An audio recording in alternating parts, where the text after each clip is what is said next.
Dan Orlovsky had this to say of the Josh Allen slander. Quote, the stuff being said about Josh Allen is absolutely out of control. Daniel is out of control. Okay, Swagoo, I'll come to you. Is the Josh Allen criticism, is it fair? Yeah. What the hell? Or unfair? What do we think? First of all, nobody get on TV and say Josh Allen ain't a supremely talented quarterback. I can't explain this enough. And unlike Kmart, I don't give a damn about the Bills Mafia, how they feel about me. No. I've been excommunicated from Bills Mafia. But you be having to go. You be having to go over there. That's true. I'm going to go over there, but I don't care either. No, here's the thing, man. If we are going to talk about Josh Allen talent, and we're going to talk about the highs of where we've seen him play, and we know that he's the absolute reason why Buffalo has been present and prevalent, along with some other guys on that team, but he's been the most important part. When I have never been a part of any association where the person that you hold to the highest standard don't get the most criticism. Right. Yeah. It is mind-boggling to me that when you say something about Josh Allen not playing well, people act like you take away he lead the league in interception, but he threw the most touchdowns. We ain't talking about the touchdowns. We're talking about the interceptions that he's throwing and putting his team in bad situations. It was Denver. You had all the momentum against Philadelphia. That interception was a critical throw in the game, man. It don't take away 480 total yards. Right. It don't take away the fact that they were in the game because he was having success. But could we just surmise, one of my favorite words. I hear that, I see it. Could we just surmise that some of the things that happens throughout the course of a game when you watching Josh, see the people that love Josh, well, it's because he's trying to be a playmaker.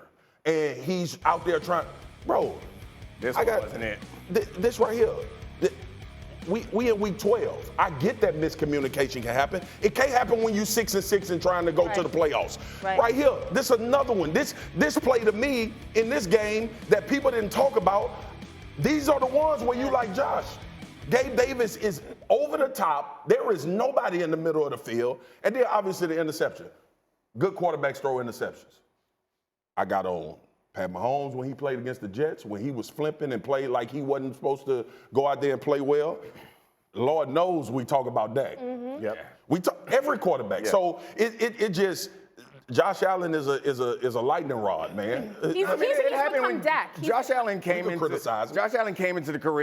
the league with a lot of people doubting him. Yeah. And then he didn't play well, and the people who were doubting him were celebrating that. So then the Bills galvanized around him. So now they're defensive of him. But that don't mean we can't be honest, and that don't mean we have to respect anytime someone puts up a straw man. Because I've yet to hear someone criticize Josh Allen without first saying, boy, that man cold. He doing all this every time. But we got to get this. So if you want to focus on the but and get all upset about it, that's fine. But you have here's the only thing I would say. When we put up the overtime losses and all that kind of stuff, he's 0 whatever, right? Like, let's make sure we're responsible that he's leaving the field with a lead a lot. And it's the defense. And the defense has not held up their end of the bargain, right? So like as we're gonna take shots at him, that's all well and good. He does throw interceptions. He is an incredible quarterback, but there is a whole other side of the team. He didn't control 12 men being on the field. They should have won that game. He didn't control New England driving the ball down with one of the worst offenses in NFL history, walking down the field and punching it in to win games, right? So like at some point you also have, that's the only part that I've ever heard that I think might be a bit unfair is that they don't go to the other side because he's so good, right? Okay, but here's the thing also. He's reached, wait, one second. No, I agree with that. One second. He's reached the point of the Dak conversation, that lightning rod where you can't, if you criticize, now you're saying the guy is terrible. But for Josh Allen, we know you're a great quarterback. It is about the moments now. It is about Buffalo's window. And that's why I said I believe the Bills can make the playoffs because I can't imagine a world where this guy so talented can't get his team in the playoffs. You're going to have to work on that imagination. If you can't imagine that world, you're going to have to do they got because three the only reason you believe in Buffalo is because of JA-17. That's it. For sure. That's 100%. it. Oh, but it's about these moments. It's about the overtimes. Injuries. It's about the playoffs. It's about who do you beat in those critical moments. The Buffalo season is about the injuries. Yeah. It ain't about Josh Allen interceptions. Right. It's about no Matt Milano, no Tre'Davious White. Every other team has injuries, though. And it's about moments where maybe you can win a game. that pass to He Gabe could've put Davis, Philly away. the game would have been over. That's a fact. And that's what Jalen Hurts has been doing. He when those moments comes, He put 'em away. he delivers, Yeah. and they win games. Yesterday, Jerry Jones was also talking about Dak, says he's playing better than ever, also gave his head coach credit too. Take a listen. Really, I can definitively say this is the best I've seen him play. I think that I would give Mike McCarthy a lot of credit here because Mike has done a great job of coaching how important it is that they get the fundamentals down of what we're trying to do offensively. They've stayed consistent with the changes and what he's trying to do offensively. That's paying off. All right, Swaggle, you heard Jerry Jones. How much credit does Mike McCarthy deserve for Dak and the Cowboys' offense success? A lot of it. Like a lot of credit you deserve for them tight Jordans you got on. Here's the thing, man. Here's the thing. I'm sick of y'all, man. He's on one. Y'all really don't want to be here in the break. Okay? I really don't want to be here, so we're going to have fun.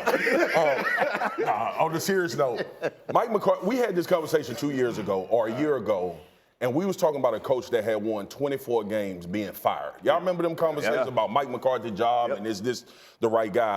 I thought that was super premature and just wrong to have a conversation about that. But when you look at Dak and how he's playing empowered. And I don't know what the conversations were because when we came into the season, everybody was like, well, they're going to temper him down. He's going to take care of the football. We know you have to be explosive to win and win big in the NFL. But what I think he's done is he's given Dak probably more command of what he's doing offensively than he had with Kellen Moore. And this was my thing. Like, and not to throw shade at Kellen Moore, but it felt like at times Dak was having to play a certain way.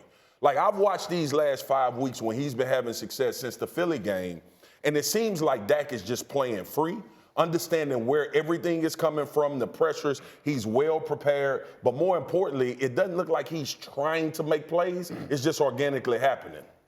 When everybody talked about the Cowboys offense, especially with Kellen Moore, you look at it now, the numbers compared to last season at this point, passing game, better. They're scoring 4 more points per game than they were at this point last year and more yards. So how much more credit do you think Mike McCarthy deserves for the way the offense is Dak? I'm sandwiched between two Cowboys fans right now. It's a bit much. It's a bit much. I'm just talking facts. No.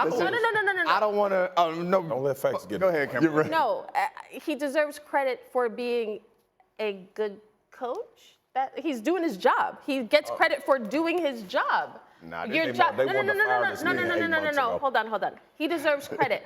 But I think when I look at the Cowboys, I give more credit to Dak. He's allowed to be empowered. He is allowed to be the playmaker he is. So while I get it, Mike McCarthy, people were calling for his job, he has done an excellent job of making adjustments for things that were not working, understanding that CeeDee Lamb should be his number one. Brandon Cooks is still on this team. I get it. But again, for me, it stops at Dak, and he deserves the praise. I give Mike McCarthy credit for humility. Because Mike McCarthy, and you were on this early, Swagoo, and I was listening, where they need to run the offense differently. They don't need to necessarily have as many yards or as many points or as aggressive. They need to run the offense differently. And I think he got into the season planning to do that, and it ain't work. Mike McCarthy looked at the mirror and said, hey, Mike, you're wrong. Yes. Let Dak cook. Yes. And the ability to make that transition gives him 23.3% of the credit this season. Okay. That's good. Everybody knows that. But Jeff, you know, going into this season, there were a lot of people who had this perception that Mike McCarthy, his offense, archaic. That was the reason why Aaron Rodgers didn't like him over there. That he didn't like the way this offense. And then you look at it and you're saying, okay, this Cowboys offense is cooking right about now. Yeah, listen, he has changed to a degree, but this guy has called some really good offenses throughout his career, whether it was in Green Bay with Aaron Rodgers or now in Dallas with Dak Prescott. Listen, he has run a significant more amount of motion. He is tying plays together. Dan Orlovsky did a great take on NFL Live either yesterday or the day before about the way that he's coupling plays. And as good as quarterbacks are, they still need coaches to help them see what they can't see. And whether it's by using motion to know what coverage is, whether it's putting different players on different sides of the ball to understand,